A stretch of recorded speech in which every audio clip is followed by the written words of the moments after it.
भारत के मुख्य न्यायाधीश सूर्यकांत, सुप्रीम कोर्ट के 9 जज, मध्य प्रदेश हाई कोर्ट के चीफ जस्टिस संजीव सचदेवा, मध्य प्रदेश के मुख्यमंत्री डॉक्टर मोहन यादव, केंद्रीय कानून मंत्री अर्जुन राम मेघवाल का जबलपुर आगमन हुआ।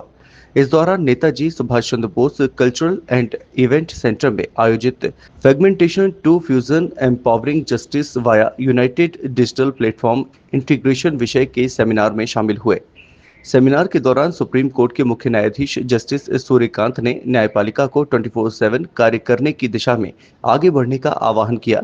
साथ ही तकनीकी बदलाव के दौर में आम लोगों का भरोसा बनाए रखने के लिए न्याय व्यवस्था में नए सॉफ्टवेयर की जानकारी को सरल भाषा में करने के साथ ही ग्रामीण क्षेत्रों में लोगों तक डिजिटल सुविधाओं की जानकारी पहुंचाने की भी बात कही। वहीं मध्य प्रदेश के थाना स्तर forensic lab, medico legal cell, court और जेल से जुड़ी सूचना को एक प्लेटफॉर्म पर डिजिटल ऐप लॉन्च कर लाने की सलाह शासन को दी।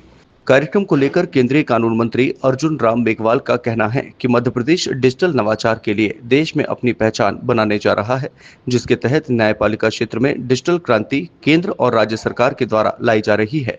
शुभ नामे जागे, तब शुभ आशीष मांगे, गाहे तब जय गाथा, जन गण मंगलदायक जय हे भारत भाग्य विधाता, जय हे जय हे।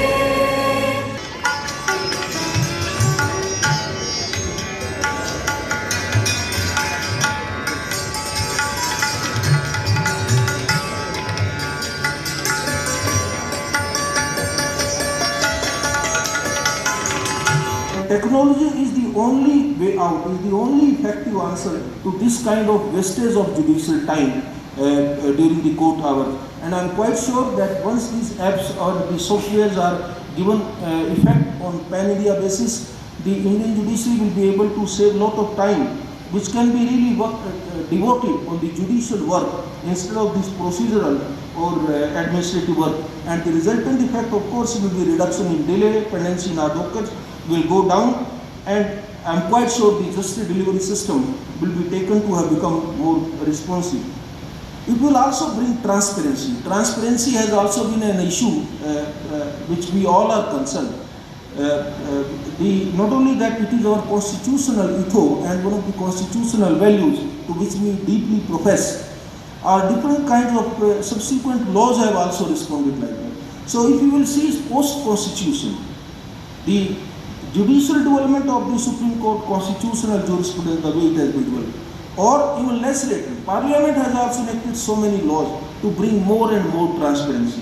So the judicial system also should not remain aloof of that system, and therefore it is our duty, it is our responsibility to ensure that on every moment and wherever it is possible, we must infuse and introduce the element of transparency. And I am quite sure that this kind of software is another very powerful tool for ensuring a deeper transparency in our working.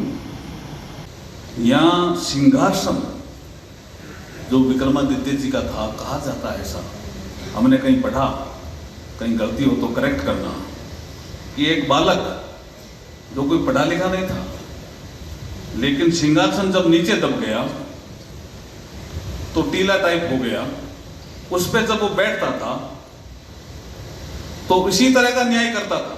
लोगों ने देखा ये कैसे न्याय कर रहा है, तो पता चला सिंहासन जो विक्रमादित्य जी का है वो नीचे से न्याय करने की ताकत देता है। ऐसे धरती पर मुझे आकर के बहुत आज गर्व का भी अनुभव हो रहा है और हर्ष का भी अनुभव हो रहा है। गर्व इसलिए, ताली बजानी तो दो से ही बजा दीजिए, गर्व इसलिए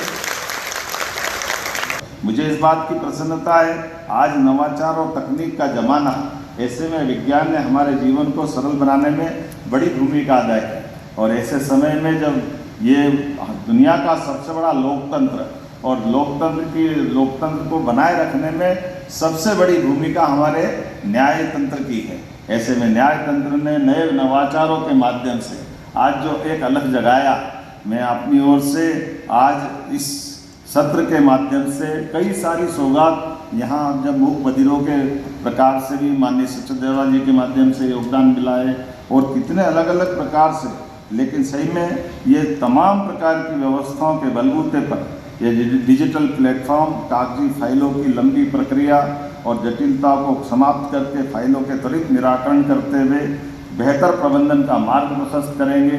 इसी अपेक्षा के साथ मैं समूचे प्रबंधन में अपनी ओर से बधाई देता हूँ।